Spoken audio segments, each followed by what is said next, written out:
So let's take a look at some sample footage from the Rove R2-4K Dual.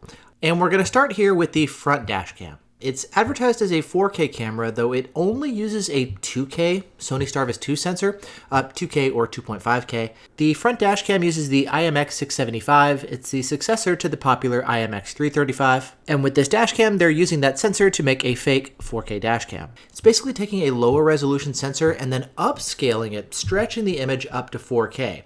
Additionally, when it's set to the quote-unquote 4K video option, it's actually only capturing at 25 FPS, even though the output video file is being saved at 30 FPS. And while the video quality is not going to be on par with what you'll see with true 4K dash cams, it's still a good 2K image sensor. And then for the rear camera, it records at 1080p.